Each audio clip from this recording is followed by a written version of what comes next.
Welcome to the Maui Liberty Network. I'm Joe Kent of the Maui Libertarian Party, and our co-host is Valerie Sisneros of Tea Partier Maui. And with us today we have Phil Heath of the Libertarian Party and Pat Brock, who is also part of the Libertarian Party. And today we're talking about the top 10 worst laws on Maui that hurt business. We talked to business people from all over Maui and tried to get their story. You talked to a lot of business people as well. And so Valerie made a list and I made a list, and we tried to, with mathemagics and wizardry, we made a top 10 list. And so this is the ultimate top 10 list of laws that hurt business on Maui. By the way, if you think of an item that we didn't hit on our list, so please feel free to visit us at MauiLibertyNetwork.com, and we can try to add it to the show. With that said, on with the list. This is the Maui Liberty Network's top 10 worst laws that hurt business.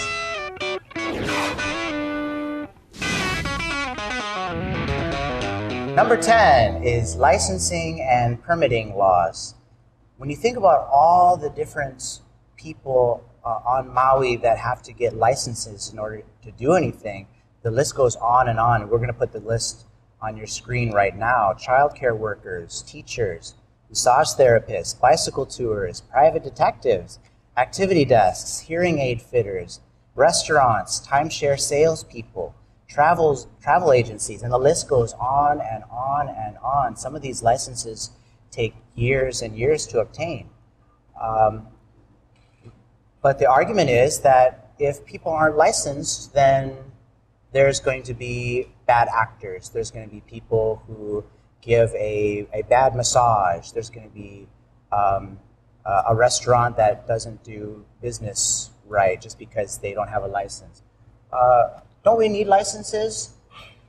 There's bad actors in every single industry that I've worked. There's also great, and there's great actors as well. The great ones get more business through word of mouth, through the internet, and through positive praise. I tell friends about, I had a great meal at this restaurant, so I go back there. If I had a bad meal, I don't recommend it anymore. So there's a lot of these licensing laws do not necessarily, they have, all the restaurants are licensed to operate in the business, but doesn't mean they have great food or great service.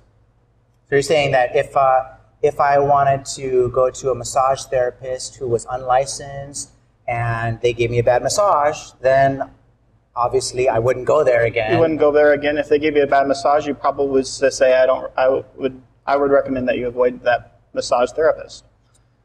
Right. I would go somewhere else. And is there any kind of licensing in the free market? In other words, isn't there some cases where we need licenses, and how would the free market deal with that? Libertarians have advocated private certification organizations where people could contract to be tested and graded by the certification, some sort of a private certification board. Like underwater laboratory, UL, on all the electric bureau. That's an excellent example, yeah. And so people could check with private certification organizations and find out how service providers or product providers rate among their peers. Okay. Is there any other licenses that you can think of around Maui or just a funny licensing law? Yeah, I was talking to a commercial fisherman recently in my neighborhood, and I thought it was really amazing just how many things that he has to go through just to be able to catch fish for the local restaurants. And I didn't realize that a fisherman has to have a commercial license, for fishing license to fish, and then you have to have another license to drive the boat. And then if you want to go bottom fishing, you have to have a different license. And then if you need to fish near Kaho'olawe, you need a different license. And they must report how many fish they catch. And if this goes to the DLNR and the state aquatic resources. And if they're bottom fishing, they can't bring along like their son or their grandfather or anything unless the son or grandfather has also a license to bottom fish. Really? So if a dad and a son want to go fishing, the son's just coming along for the ride, he's not doing any fishing, and you need 2 licenses. Yes.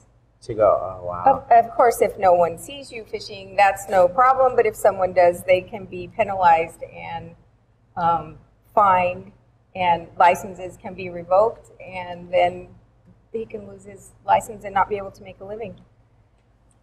It reminds me of something that Lawrence Carnicelli once told me, which is that if something is, if you need a license for something, that means it's illegal to do it naturally. So it's illegal to fish, it's illegal to drive, it's illegal to do business with anyone unless you get a license. And so basically everything's illegal today.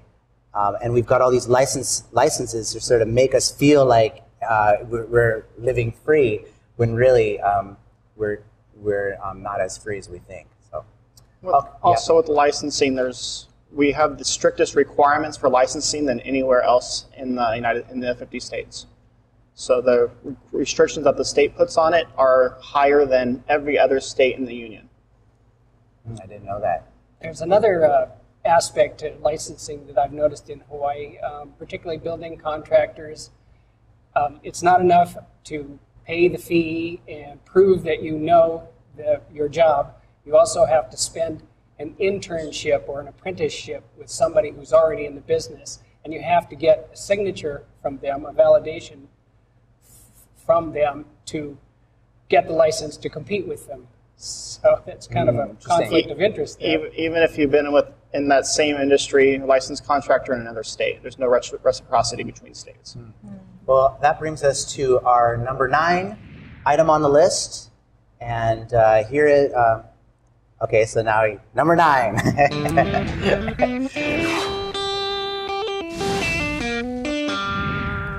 Okay, number 9 on our list is building permits. If anyone wants to build a building, alter a building, make changes to a building that already exists, they need to get a building permit. These building permits can take months and months, sometimes years to obtain.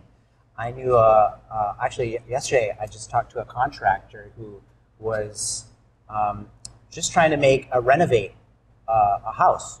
And the owner of the house said he wanted to put a screen door on the house.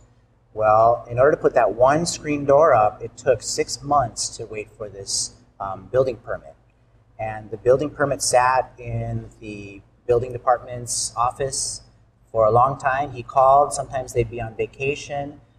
And in the meantime, his competitors were skirting the law. They would just try to do business without getting the permits, and they get all the customers. And so the only way to make it in the system is to be a criminal.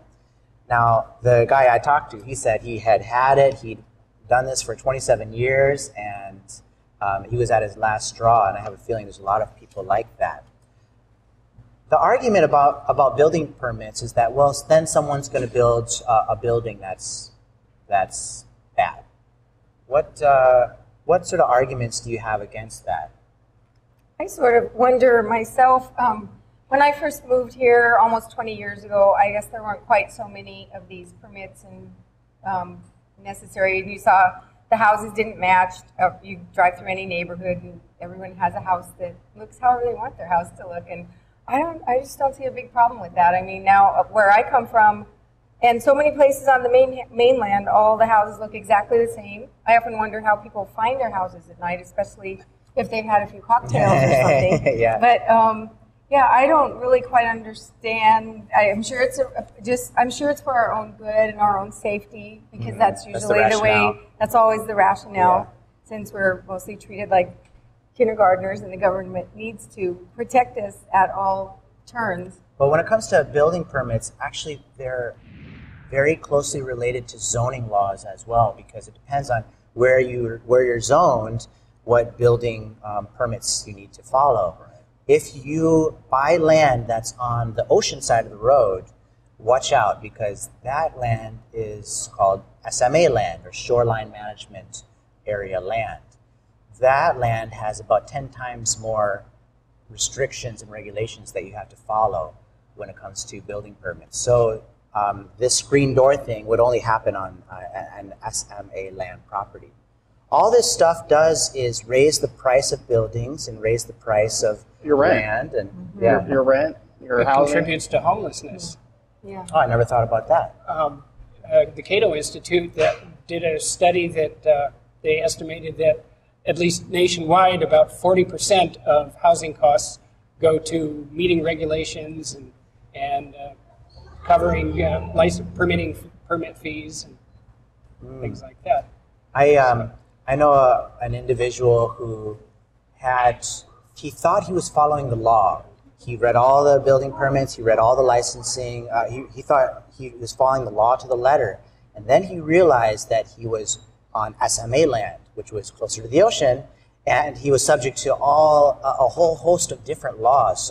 So when he found that out, he realized that he had a rock wall that was 6 feet high when the requirement on the SMA land was 5 feet high.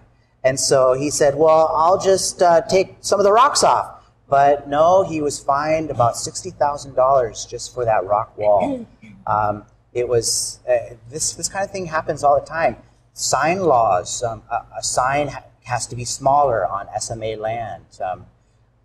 There's all sorts of kind of weird laws when it comes to where your business can be and where your shed can be and all this stuff. And the size of your home, if you want to build a tiny home, you're not allowed to under the county rules right now. Oh, really? Yes, you can't. I have friends of mine on this island that want to build a small shack, small to live in, because it's more affordable and you can actually afford to build it. But county has restrictions on that as of today. You know what all this stuff reminds me of is that our property isn't really our property. When it comes to property rights, you actually don't own your property.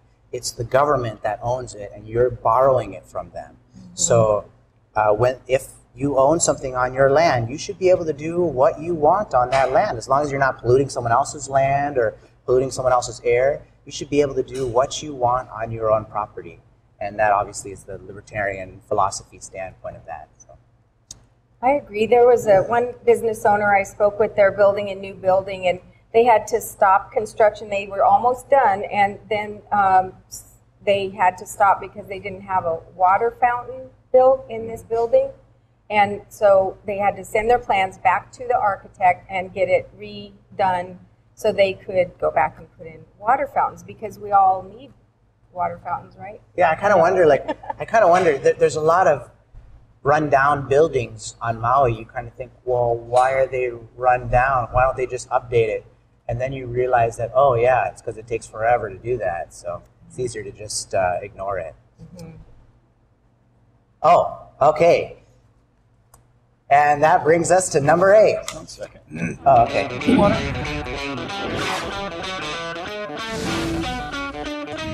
All right, number 8. Is it 8? Are we at 8? Unions, yeah. Number 8 is, I put the National Labor Relations Act. Don't turn your channel. Don't touch that dial. It's not as boring as it sounds. The National Labor Relations Act is a law that basically says businesses aren't allowed to discriminate against unions. And you think, well, businesses shouldn't discriminate anyways, but I think they should be allowed to discriminate when it comes to unions. For example, let's pretend that I have a business and someone applies at my business and they give me the application and I read it and it says, I want to work at your company and I want to start a union at your company and I want to organize everyone in your company to start a union.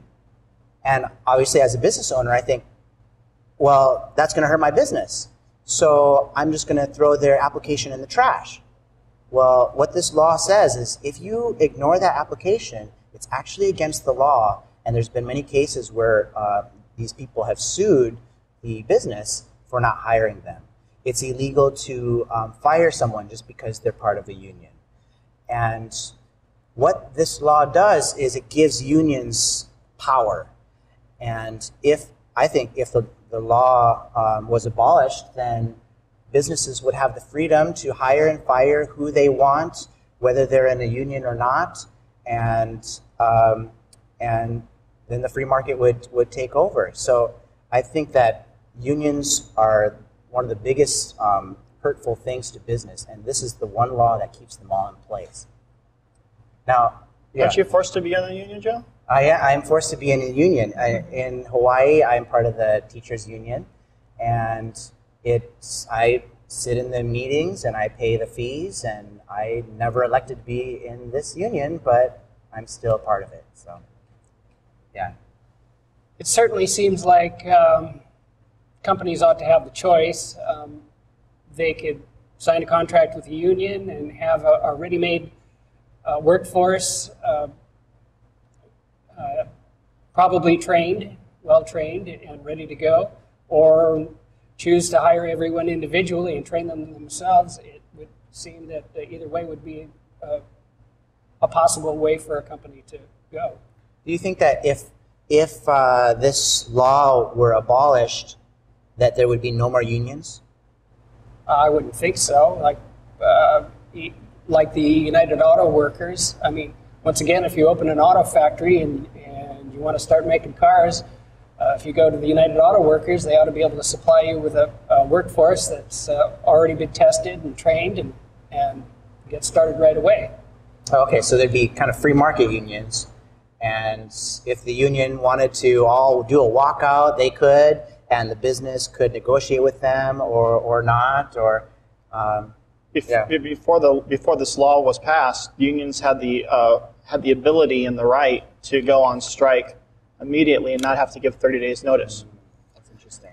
So it cuts a little bit both ways, but it cuts both ways. There's restrictions on them that they don't have right now, that they had before. Well, all I know is unions hurt business, and when you think about all the unions in Hawaii, there's the shipping union, construction union, medical union, teachers union. It goes on and on. Just think about all the business that's lost to union activity. So, number 8 was unions. Okay.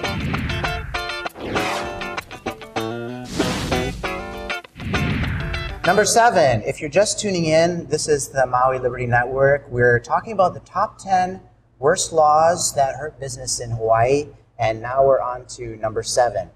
Number 7 is welfare and unemployment. You know, Hawaii has the highest welfare in the nation. Have you heard that before? Mm-hmm. Yeah, and I think it also has the highest unemployment payout. Well, not the highest, it actually has among the highest unemployment payouts as well. So you talk about welfare.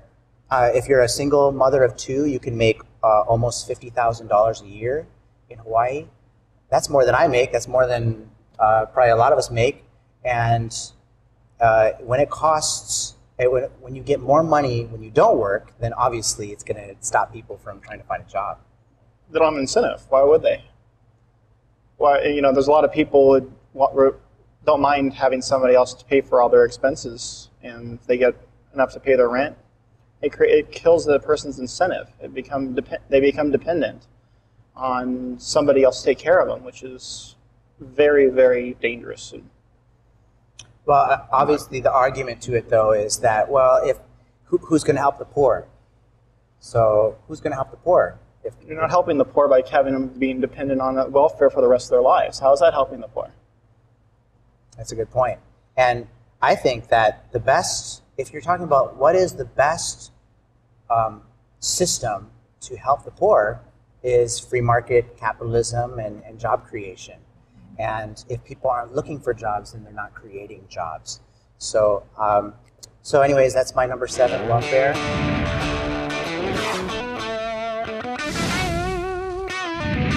Number 6 is the Public Utilities Commission. Have you ever wondered why your electric bill is so high, or why you run out of water, why there's a drought in water?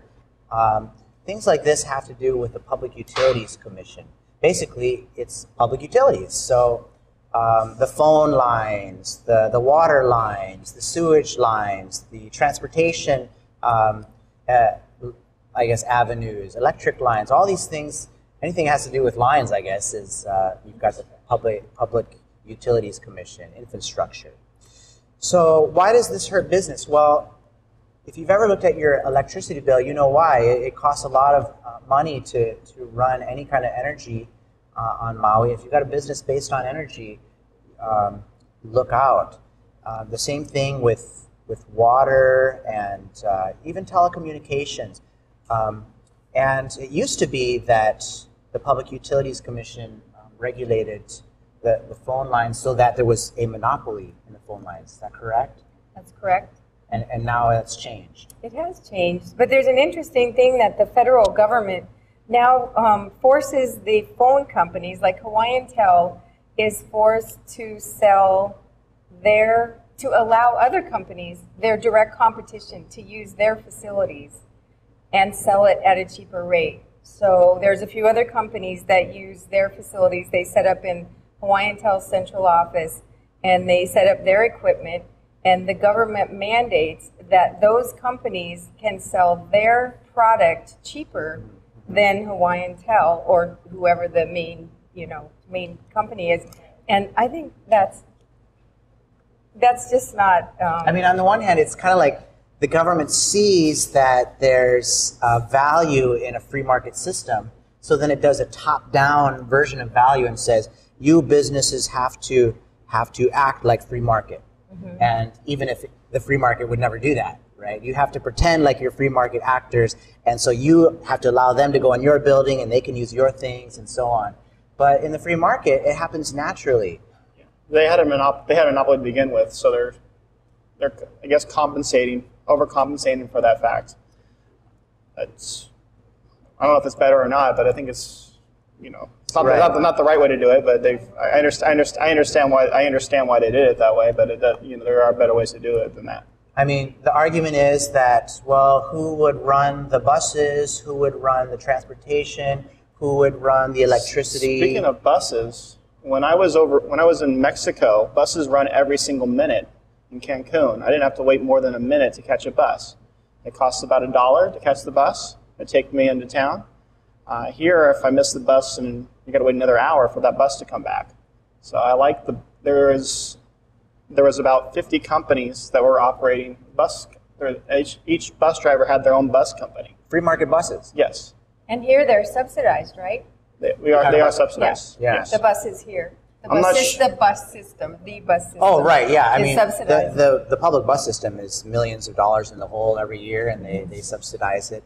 And so the argument is, well, if we don't have the government creating these utility monopolies, then everything's going to go to pieces. But it reminds me of something Murray Rothbard once said, which is that if the shoe industry were run by the government, right, and for all our lives, the shoe industry, governments made shoes, then if we were to privatize shoes, then we'd say, well, how would it work? Who would sell the shoes? Who would make the shoes? Where would they be made? Where would they be sold? Who would buy the shoes? And the only answer that you'd be able to give is, well, the free market would handle it. And that's kind of what we have to say when it comes to these public utilities. But by the same token, we have to remember that everyone loves their shoes, and they buy the shoes they want at the price that they're willing to pay. And there's no shortage of shoes out there, but there is a shortage of water, and there's a shortage of, have you ever heard of a brownout or a blackout? I mean, there's shortages of electricity all the time. All this stuff has to do with the Public Utilities Commission, and I believe it could be gotten rid of, and the business would be better for it.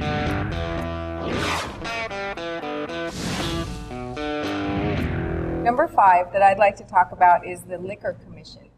So I've spent a little time interviewing some small business people, and I spent quite a bit of time with someone that runs a local bar restaurant, and I was so amazed with all of the little Menini laws that they have, and I'm sure I only heard like the tiniest little section of what they have, but so I'm going to start with this. Okay. The Liquor Commission is a county board, and it consists of about a dozen people, and there are about 10 liquor control officers on Maui, and they stop and check on things randomly and often. So a bar owner must have a permit to have a dance floor, and the dance floor must be a minimum of 10 by 10.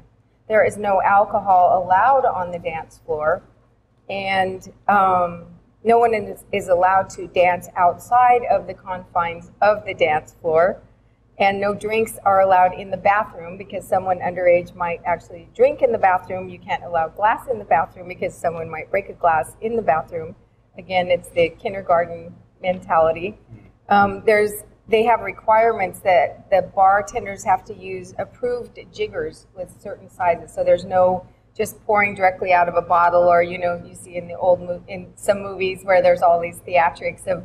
Right, okay, yeah. That's not allowed. They have to use approved jiggers or they'll be fined. You cannot pour straight from the bottle to the glass. And it's illegal to infuse alcohol with fruit or cinnamon sticks or anything like that. They consider that manufacturing alcohol, and that is not allowed. And then a bar owner only gets 3 points, I guess, for the life of the business. And if these points are taken away, a business can be closed. Fines, it appears, are pretty arbitrary. And the one thing I thought was the most amazing is that a bar owner must have security at, say, front door, back door, side door, and by the dance floor to make sure nobody goes on with a drink, and by the bathroom to make sure nobody goes into the men's room, and one by the ladies' room to make sure no one goes into the ladies' room. And so this security costs the bar owner, say, around $20 an hour per person, and they pay, say, 4 to 7 hours a night.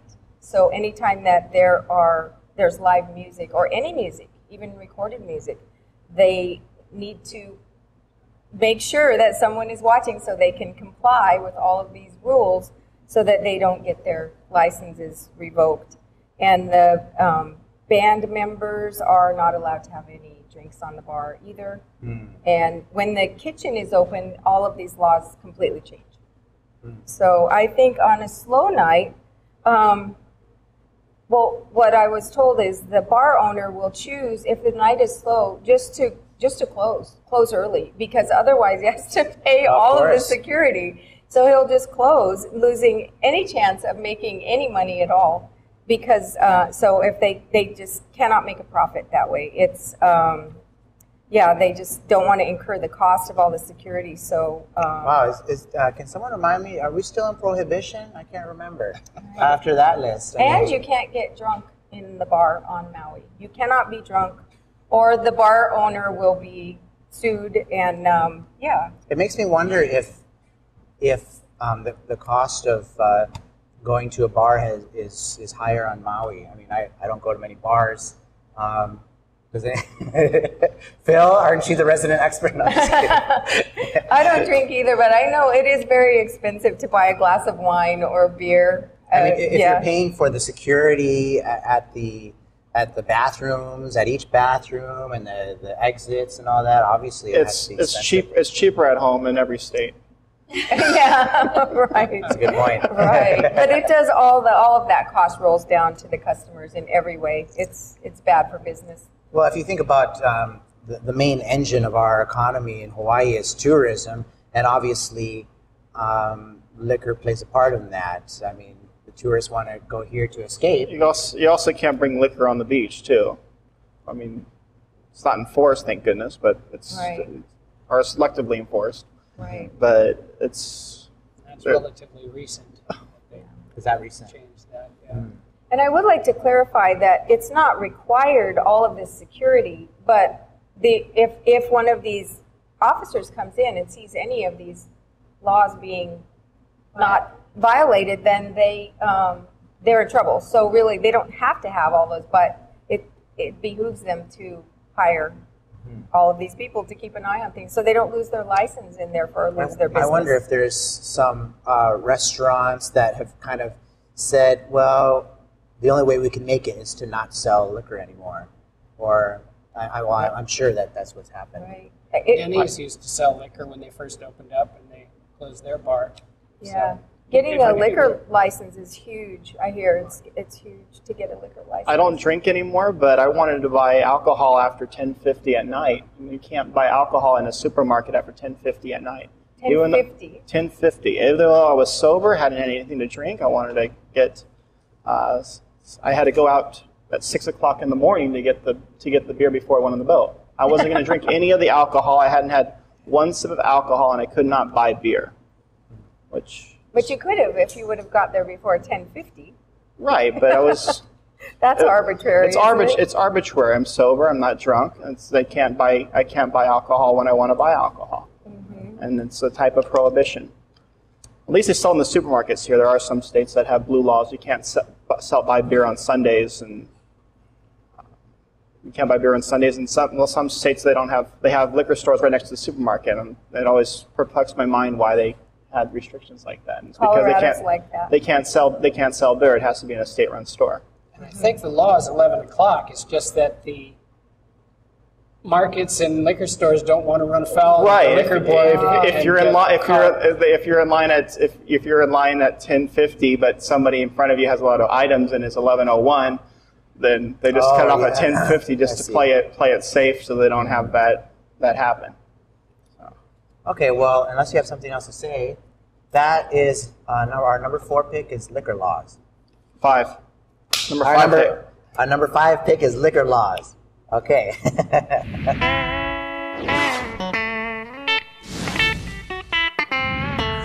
Okay, number 4.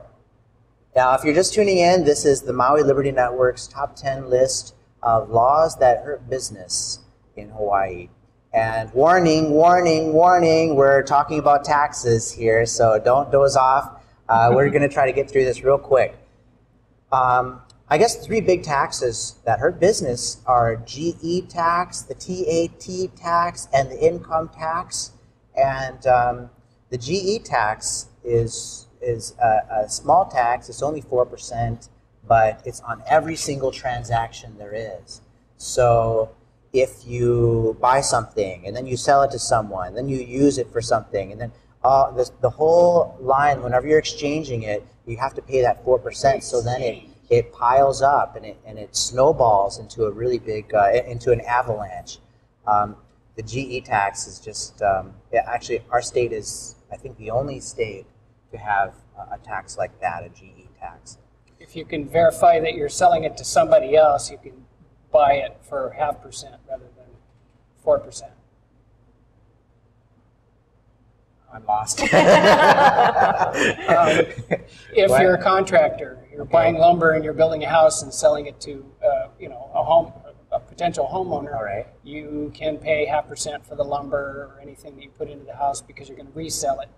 So if it's only the ultimate consumer has to pay the entire 4%. End user. Yeah. Okay. Well, anyways, that's one of those job killer taxes. And another one is the TAT tax, which is the Transient Accommodations Tax. Basically, it's a hotel tax. And so you ask yourself, what is the biggest industry in Hawaii? Obviously, is tourism. So let's take those tourists and let's tax them. And right now, it's about 13% for hotels when you include the GE tax. Now, there's something wrong with that. When you take here's the milk and bread for our state, and let's tax it as much as possible. Obviously, less tourists will come here, and if less tourists come here and visit the hotels, then less tourists come and visit all the other things that the tourist industries. So that is really another one of those crippling taxes. And then, of course, the income tax, which varies on what income you are. For me, it's about 8%, but I did have to pay something like $9,000 or $10,000 in taxes last year just for my income, and I thought, wow, I wish I could keep that money and buy a car or something. Well, what are your opinions about taxes? I am amazed that so many tourists still come here with as expensive as everything is and how much the rooms are, and yeah, I'm just amazed we still have as many tourists as we do. Yes. Because the price of food, everything is so high. We have a tax on all food that's purchased, even fruit and vegetables at the supermarket. They have a general excise tax on everything, except incidentally newspaper. So every other product out there except the newspaper has a general excise tax. Yeah. I guess when they're proposing it, the newspapers didn't want that to happen. They had a lot of influence. I wonder why. Prescription drugs are exempted too. They are? Food trucks? One thing about the GE tax that I really didn't realize, I was paying that tax for doing business for so many years. And then one time because you figure what you sold and then, your total amount, and you put the 0.04167 on there, and you get that total. But then when you pay the tax, you pay it on that total instead of on the amount of goods and services you provided. Which I thought, I must be doing something wrong here. This can't possibly be right. I think I've been paying too much tax all these years. So I called a friend of mine who knows more about that stuff, and she said, no, that's the way it works. That's the way it works. It's like a double tax. It's a double tax. Double, triple, quadruple, on up the multiples. And you kind of ask, well, why do we need taxes? Why do we need, for example, an income tax? Obviously, we need the income tax. I mean, it would be almost unthinkable to get rid of it in Hawaii. But then you also have to ask, well, many states don't have an income tax. Alaska, Florida, Nevada, South Dakota, Texas, Washington, all without an income tax. New Hampshire. Oh, New Hampshire is another one? I didn't know that. And Tennessee? Montana. Tennessee? Montana does not either. Oh, I guess no, I didn't know Montana that. has no sales tax. Sorry. Oh, okay. So our number 4 pick for laws that hurt business, taxes.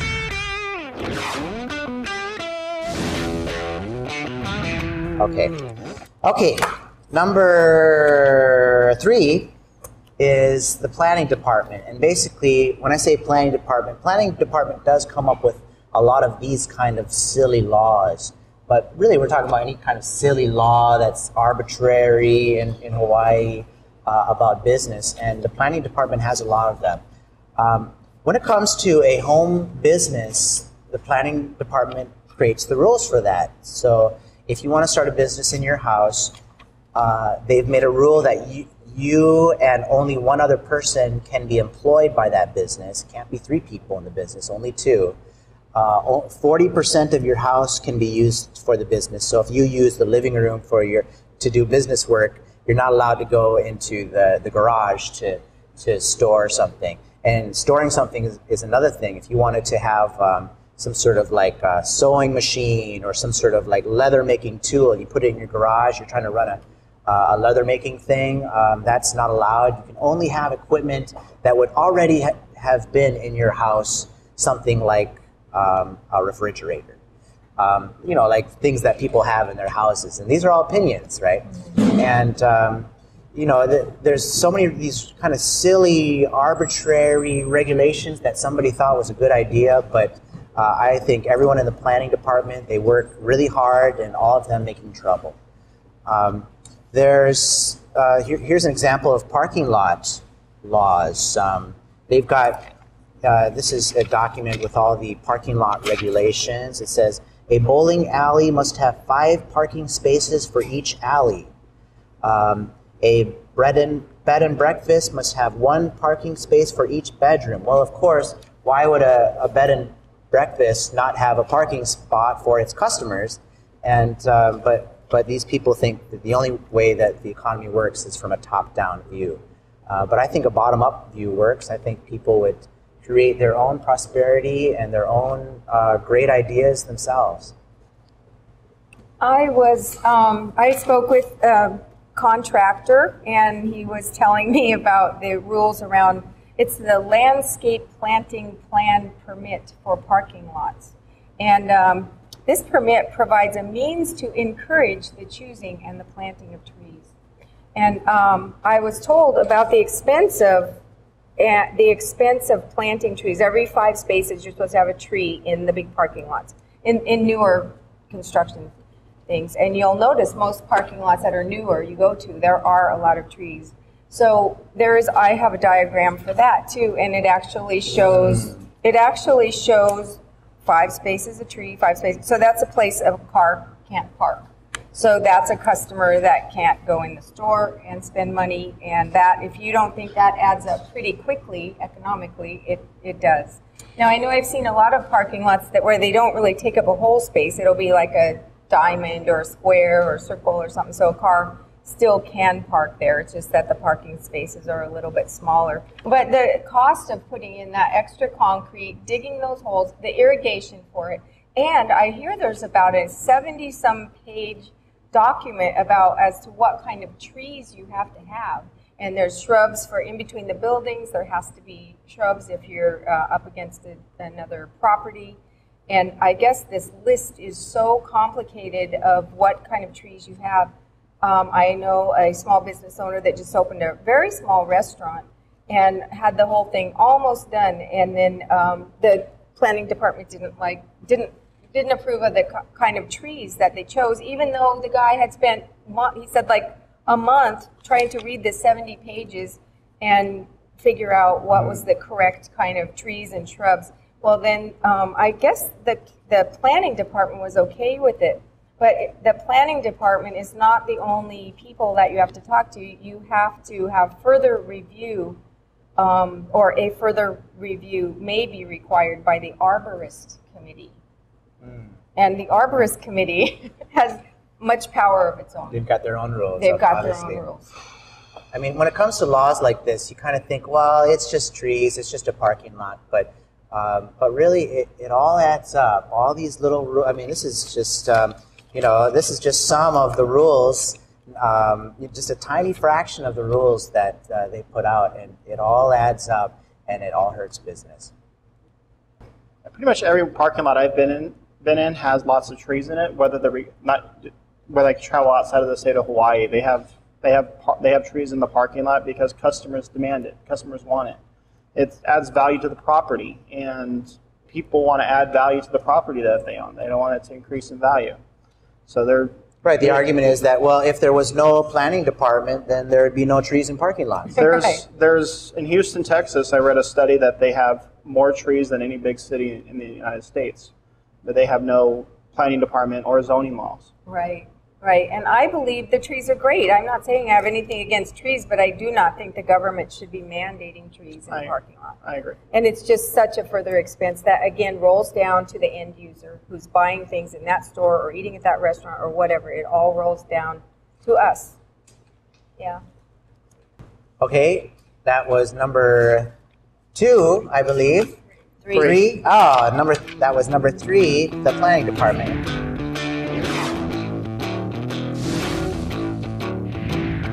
Joe and I agreed on the number 2 choice for the most harmful laws to business, and that is what has affectionately become known as Obamacare, officially named the Patient Protection and Affordable Care Act. This law is over 2,000 pages long, and the subsequent clarifying language and guidance has exceeded 20,000 pages so far. The law has been in existence since March of 2010, and with many of these provisions and rates are going into effect in January of 2014. The law is slated to be phased in over the span of 8 years. So here it comes. Yeah. Right? Okay, so why does Obamacare, why does Hawaii healthcare, why does it hurt business? I mean, I can see that, yes, we've got an extra cost, but why does that hurt business? Yeah, I don't understand. Supposedly there was, 12, I don't remember, a few million people that didn't have health care insurance. So 15 million. Mm-hmm. Yeah, so rather than just implement something by government to see that those people are insured, the entire system had to be renovated, causing a hardship to everyone, and of course small businesses that are still trying to figure out the mathematics of all this. I think if you have a full-time employee, I mean, this is Hawaii's healthcare, right? If you have full-time employees, then you have to pay for their healthcare. Am I wrong about that? If they're over 20 hours a week. If they're over 20 hours, so they'll have a lot of employees work for 19 hours. Mm-hmm. So a lot of employees work for 19 and a half hours, right up to the mark, and then they have to have another part-time job and another. So they're working three times as much when they could just work at one job. They've had one schedule. They could have time to see their kids, and they wouldn't have to worry about. And they could get their health health care on their own without having to worry about their employer. And this is what's happening across the whole nation. Employers are laying off millions of workers because they're dropping them down to part-time so they don't have to pay this. And it's hurting the economy. It's a disaster. It's hurting people. It's causing the middle class. It's harming people. They're getting unemployed. They're unemployed. They're not working as much, and they have to get a second or a third part-time job. So right. It looks like, anecdotally, it looks like I'm going to effectively lose my health insurance. President Obama promised that I could keep my health insurance, except the current policy I have expires at the end of the year, and new policies are going to be issued.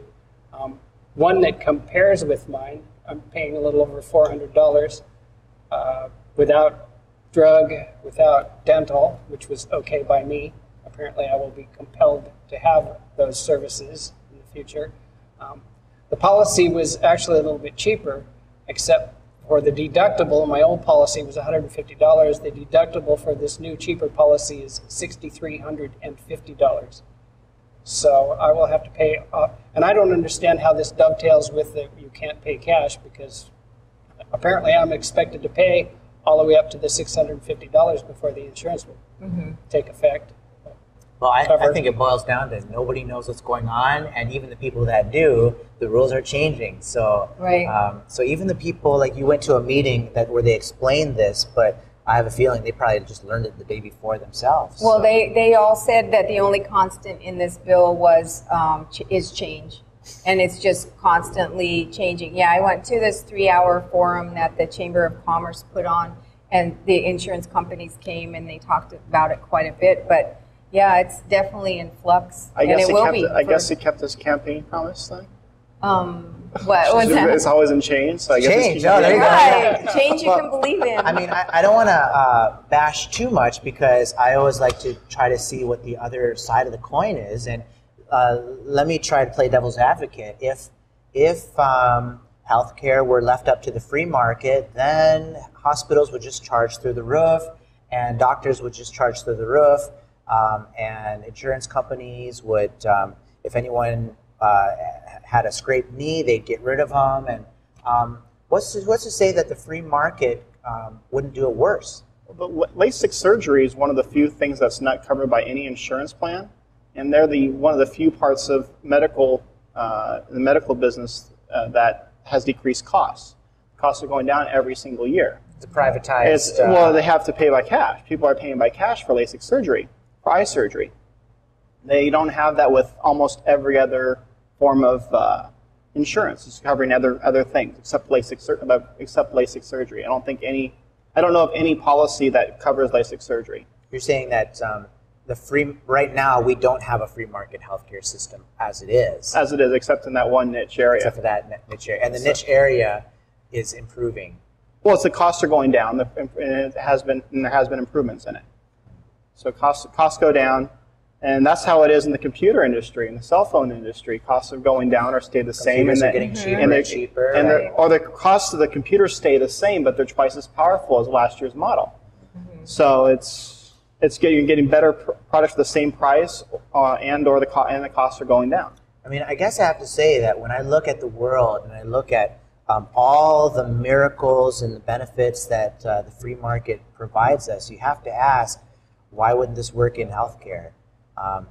And Obamacare is just the opposite of that. So. Right. So let me go on with, there's a tax on health insurance companies. So there'll be an annual tax on health insurance companies. And that is an $8 billion tax next year. And then it goes up in 2015 to $11.3 billion. And by 2017, it will be a $13.9 billion tax, and that will definitely be passed on to the individuals. And then there is an Obamacare tax on union members and early retiree health insurance plans. This one, my brother retired from IBM when he was pretty young, like 45 or something. He'd already worked 25 years, and he's been getting insurance through IBM since. And the insurance cost of these, they're calling these Cadillac plans, are going to be taxed at 40%. That's pretty high tax there. Yeah, you think there's very few things in the world that are taxed at 40%. Why not tax it 60%? Why not 70? Why not, you know? And they might. Don't give them ideas, Joe. Sorry. Delete that, edit it, cut. There's a comparative effectiveness research fee, which will be $1 per member per year. A reinsurance program fee, which is $63 per member per year. Just the names of these fees is just, I don't know, they're pretty, I'm sure they've just really had to work hard to come up with all these Sounds ideas. like a telephone bill. Yeah. And in 2014, there will be a $2.5 billion tax on pharmaceutical companies, which will definitely affect all of us. And it's been said absolutely that more mandates, taxes, and legislative compliance will generate higher costs. And you may think you won't be affected, but you will. And my final thing is that tax compliance for Obamacare amounts to 80 million hours. The Ways and Means Committee has compiled this estimate of how many hours it will take to comply with these taxes. And based on IRS estimates, it will take nearly 80 million hours for family and businesses to comply with these taxes. It's kind of like someone has to teach us about what the new system is. Someone has to administer the new system, and those jobs are also built into the taxes, into the cost of it. And so there's a lot of new jobs being created, except they're these They don't government create any wealth. They don't bring a new medical product to the market or anything like that. Right. Well, we'll see in 2014. It's a quagmire. Number 2 on the laws that hurt business is Obamacare.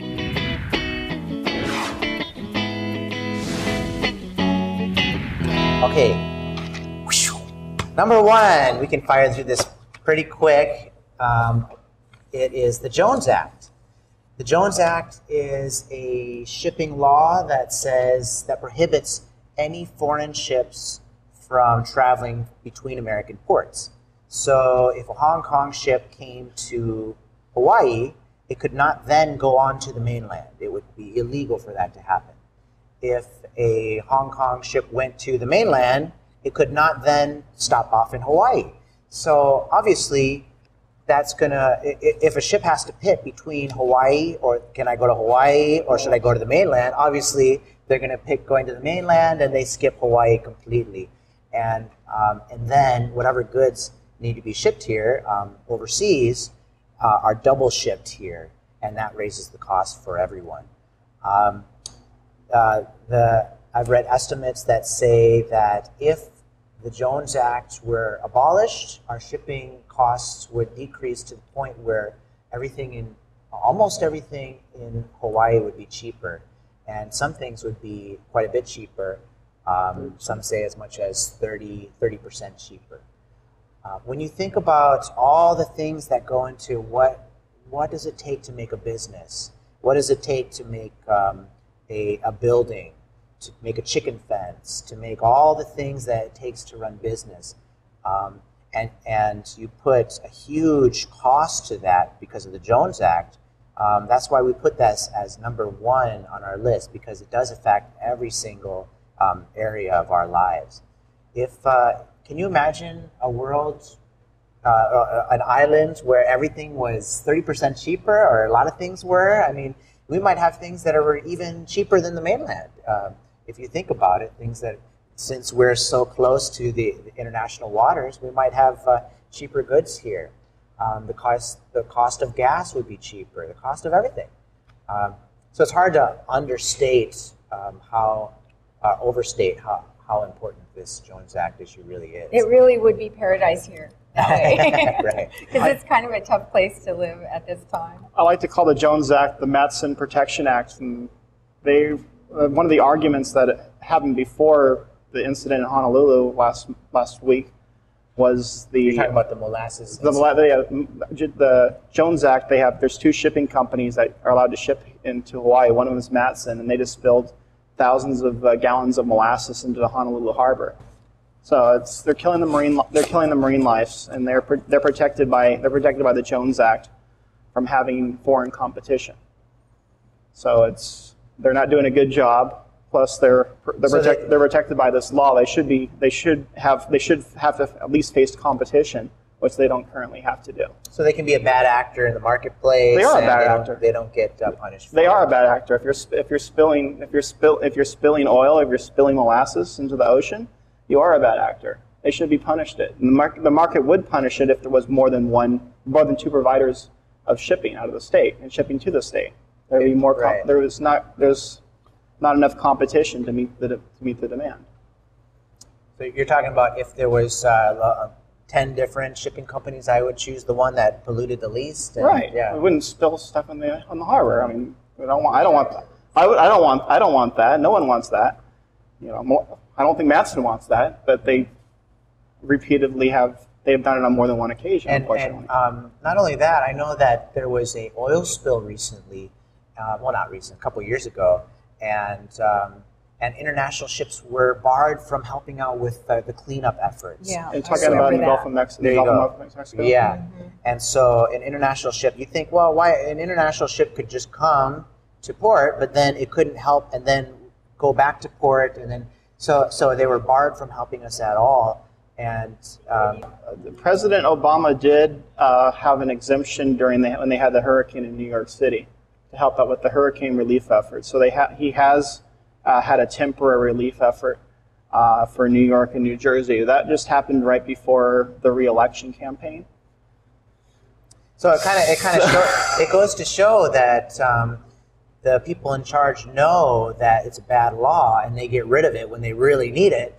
But when everyone's asleep, then the law's in place. And well, actually now people are starting to wake up about the Jones Act.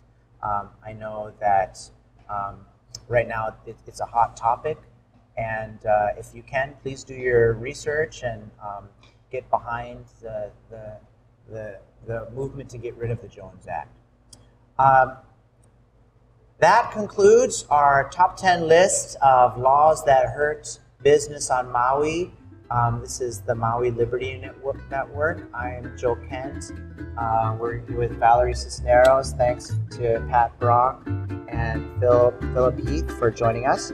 If you want to join us or find out more information, you can visit MauiLibertyNetwork.com. Thanks so much, and take care.